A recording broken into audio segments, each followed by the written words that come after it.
Claude-Éric, bonjour. Merci Bonjour. beaucoup de nous recevoir dans votre lieu quelque part. Heu, Est-ce que vous pourriez revenir comme première question, sur la création du festival en 1989, mais aussi sur, la création des ateliers d'Angers avec Jeanne Moreau en 2005? Alors, c'était 2 époques différentes. 89, c'était le démarrage du festival. À l'époque, c'était les 400 coups qui venaient d'être créés, que j'avais créé en 1982, qui marchait très bien. Mais l'idée d'avoir un festival, ça voulait dire qu'on allait aller vers une programmation plus aventurière, chercher des films qui n'étaient pas sortis, faire des découvertes et créer un événement. Donc ça a été cette volonté de créer un événement dans une ville où il y avait des salles de cinéma commerciales normales, qui faisaient un travail aussi événementiel, hein. Les 400 cours recevaient beaucoup de réalisateurs et on avait pas mal de public, mais c'était faire quelque chose de différent parce que là, au moins, vous allez chercher des films qui ne sont pas encore sortis, vous pourrez présenter des courts-métrages, des films d'école, vous pouvez avoir un public exceptionnel pendant ce moment-là. Et donc, ça a été la création autour d'une idée de premier film et européen. Voilà, ça a été ça. Et avec un public qui a déjà été là, on a très vite commencé à avoir un public qui s'est intéressé et qui est devenu ensuite vraiment très large, ouvert à tout le monde.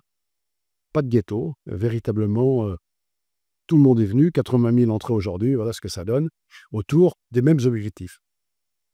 En 2005, bon, 2 ans plus tôt, en 2003, Jeanne Moreau était présidente du jury et quand, Jeanne est venue ici, elle a eu l'idée à la fin de me dire, pourquoi on ne ferait pas quelque chose qui pourrait aider les réalisateurs avant de faire leur film? C'est-à-dire les aider à le faire. Et donc, en l'occurrence, on a eu l'idée des ateliers. En 2005, on a créé les ateliers d'Angers. C'était sur une semaine, avoir 7, 8 jeunes réalisateurs européens qui venaient, non pas pour changer leur scénario, non, mais pour se préparer à leur tournage. Ils étaient de nationalités différentes, ils étaient ensemble avec Jeanne, mais aussi on a invité les Fard Darben, Amos Gitaï, Olivia Sayas. Tout le monde venait pour les aider. Ils avaient tous lu les scénarios, donc on pouvait parler en tête-à-tête, hein.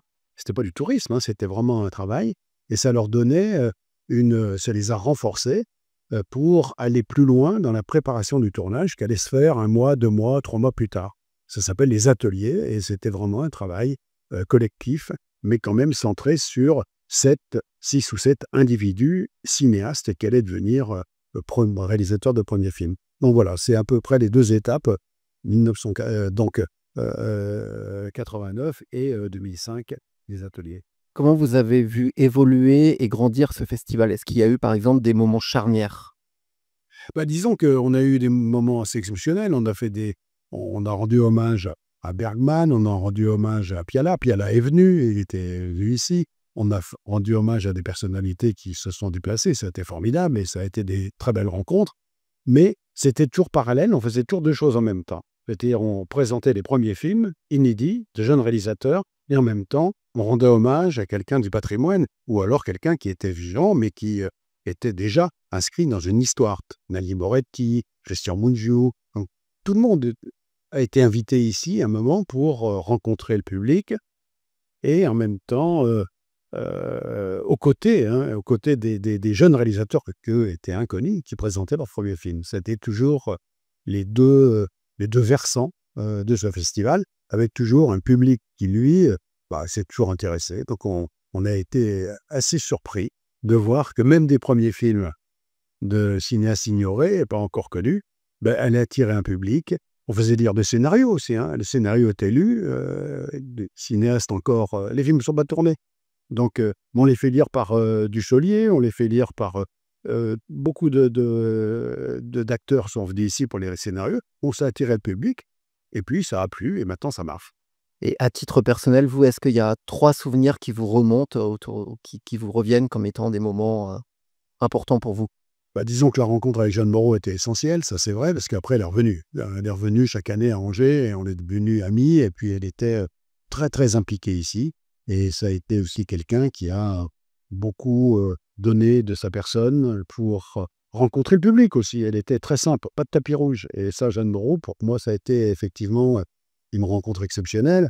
Maurice Pialat aussi, quand il est venu ici, c'était malheureusement la dernière sortie de la fête. 1 an plus tard, il est mort. Mais Maurice Pialat est venu et il a été formidable.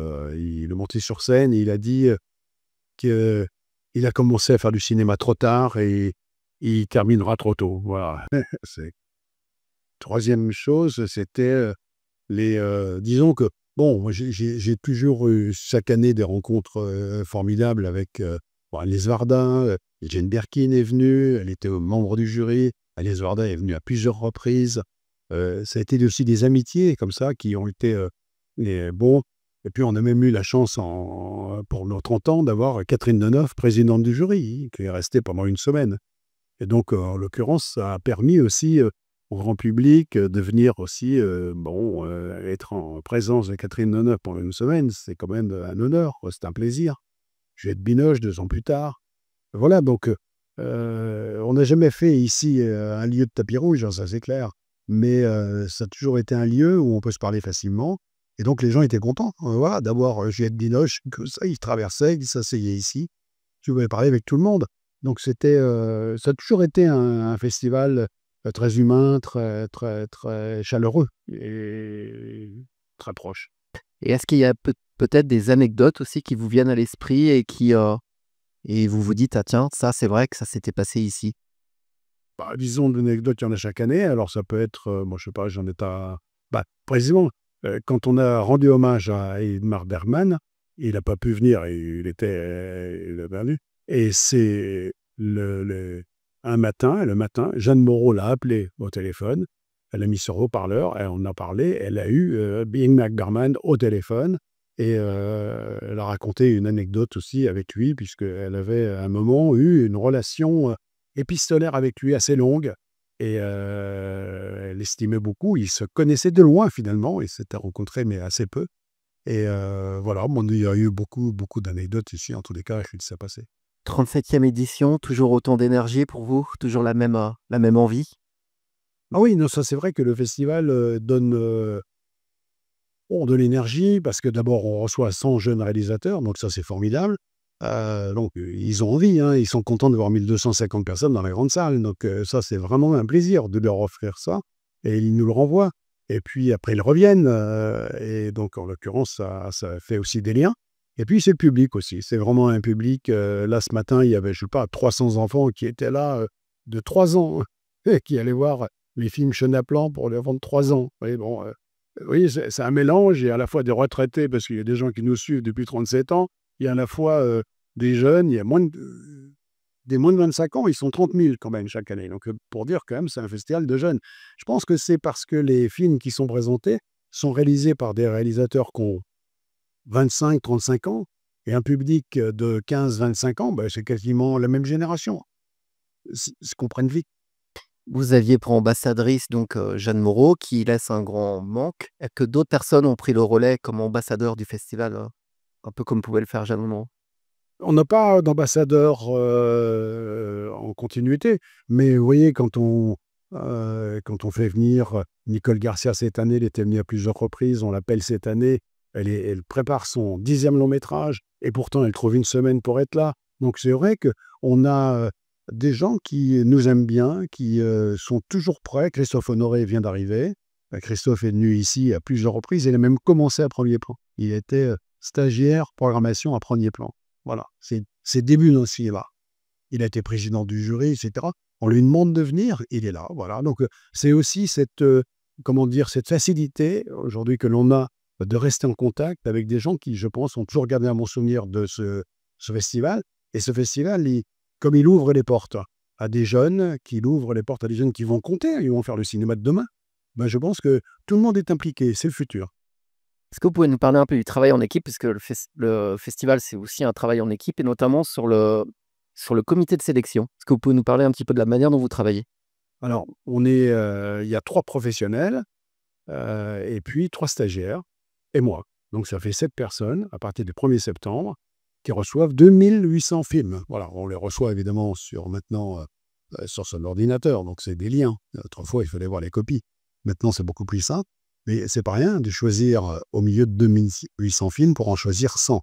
Donc il faut avoir de la bonne mémoire, faut faut répondre à les bonnes questions, faut rien oublier et à la fin essayer de pas louper un film, quoi. Donc c'est un travail bon, il commence le 1er septembre. Bon, Arnaud et moi, on travaille un petit peu à l'avance, on va dans d'autres festivals, c'est vrai. Mais là, à partir du 1er septembre jusqu'au 1er décembre, c'est voir des films tous les jours et au bout du compte, en sélectionner 100. Et avec une si petite équipe, du coup. Oui, on est 7. Est-ce que des critères se dégagent implicitement ou explicitement des sélections, d'où vous vous rendez compte que finalement, pour être un film sélectionnable et vu à Angers, il y a quand même des critères qui sont importants? Bah, disons quand même que, bon, il faut toujours se poser la question, est-ce que ça raconte quelque chose d'intéressant? Parce que si vraiment c'est quelque chose que, bon, faut déjà avoir un intérêt. Bon, quand vous êtes spectateur, il faut trouver qu'il y a un intérêt à être là. Ensuite, l'intérêt, on le trouve pas seulement dans le sujet, on le trouve aussi dans la mise en scène. Donc ça se sent aussi. Bon, quand on voit qu'un film il est vraiment pauvre, que la mise en scène est vraiment pauvre, bon, ça finit par se sentir aussi quand quelqu'un n'a pas le niveau, quoi. Il filme sans véritablement avoir de concept, sans avoir mis en place. Quelquefois, c'est mal dirigé. Bon, ça se voit, hein, vous savez, c'est quelque chose. Maintenant, on arrive aussi à un moment où il faut faire des choix quand même, ou des films ont ces qualités-là quand même, pour faire des choix. Donc là, il faut qu'on discute. C'est aussi bien d'être 7 parce qu'il y a une discussion à 7. Hein. C'est pas tout seul, voilà, c'est aussi collectif.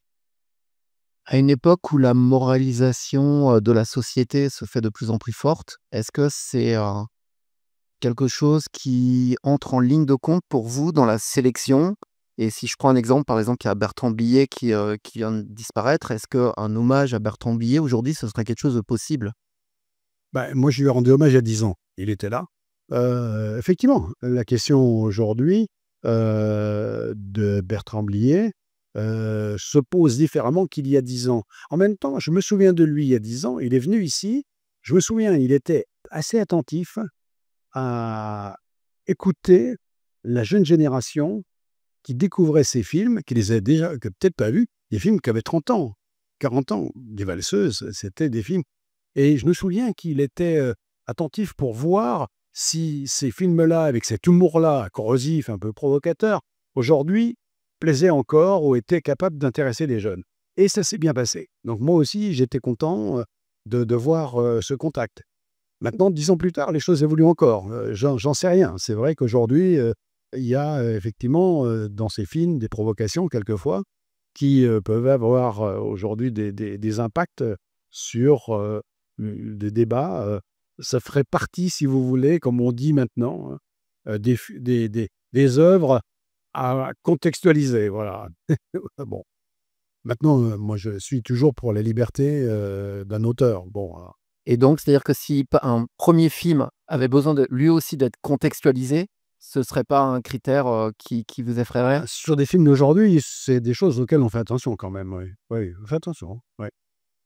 Je vais parler de toute autre chose, un phénomène qui pourrait peut-être mettre le festival en danger, le fait que les collectivités publiques se rétractent de plus en plus et notamment, dans la région Pays de Loire. C'est vrai que ce qui nous arrivait, bon, on n'est pas tout seul, hein, mais ils nous ont enlevé quand même 104 000 € d'un seul coup, d'un seul. C'est la totalité de la subvention. Si tout le monde faisait ça, un festival ne peut pas tenir. On arrive, nous, à nous autofinancer à hauteur de 40-45%. Bon, maintenant, le prix des places doit être accessible. On ne veut pas augmenter, on ne veut pas mettre des places à 20 €. On peut non. Donc aujourd'hui, on est limité par ça. Même si on fait 80 000 entrées, on a des recettes, mais ce n'est pas suffisant. Et puis, on ne va pas non plus tomber dans les mains de Coca-Cola en leur disant: «Je sais tout», mais il y a partout marqué Coca-Cola. Donc, il faut respecter aussi une qualité aussi de l'offre. Et dans ces cas-là, quand même, on a besoin des pouvoirs publics qui trouvent quand même leur mission ici. Et on fait une mission d'éducation, d'ouverture, de formation. C'est quand même pas rien. Le cinéma est aujourd'hui un élément important de la société. Quand ça permet à des gens de se rencontrer, de réfléchir, de voir des choses. Alors, le temps de rêver. Donc, je pense aujourd'hui que les moyens publics doivent continuer.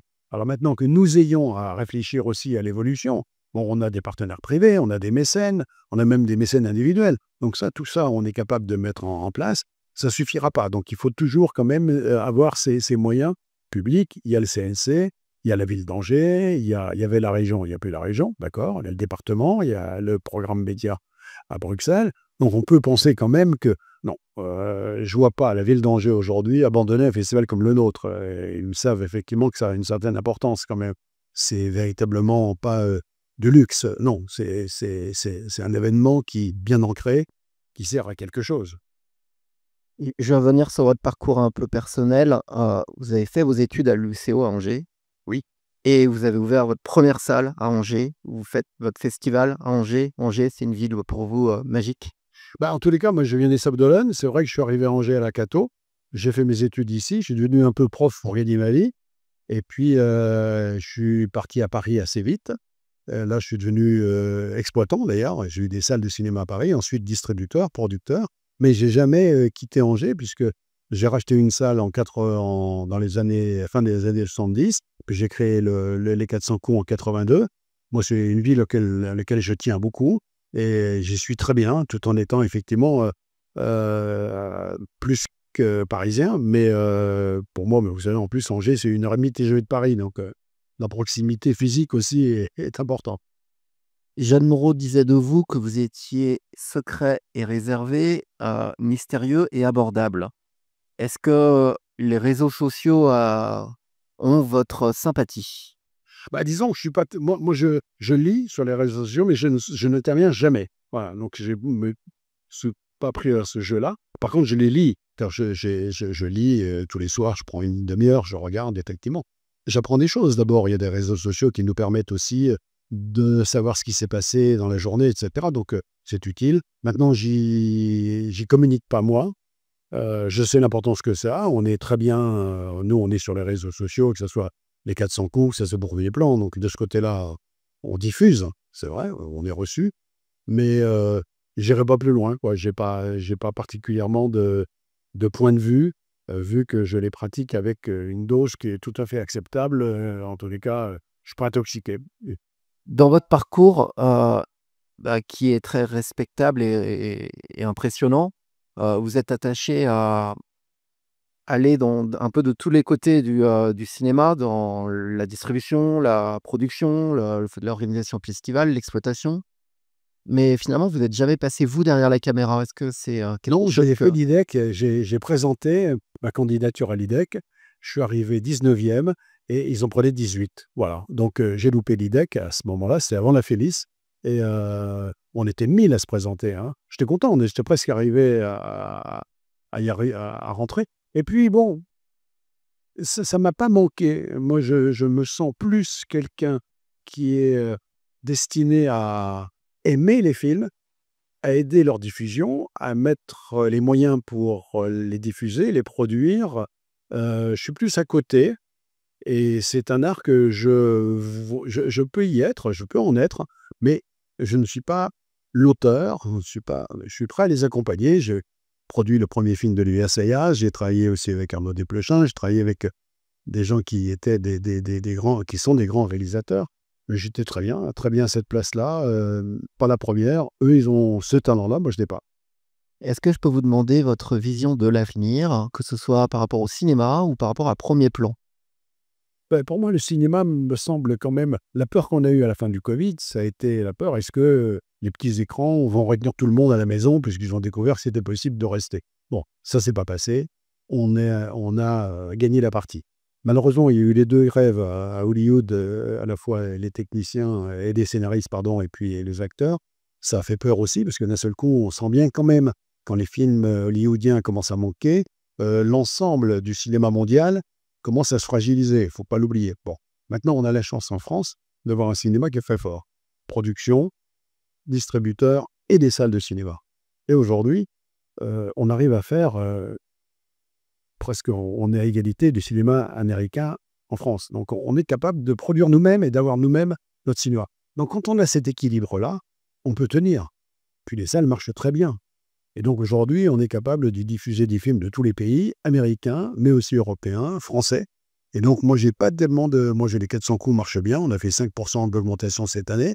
Donc on espère que ça pourra continuer. Et puis le festival lui-même, je ne vois pas de raison qui s'arrête. En tous les cas, il n'y a pas de raison, il n'y a pas de... Si vous voulez, il n'y a pas de petites choses comme ça qui nous inquiéteraient. Bon, les financements dont on parlait tout à l'heure. Enfin, je pense qu'on est solidement soutenu par la ville d'Angers et ça continuera. Donc, vous voyez, je n'ai pas vraiment d'inquiétude. Et quand le public est là, vous savez, quand même, il n'y a pas grand monde qui a envie d'aller contre, hein, là, parce que c'est quand même aussi une adhésion.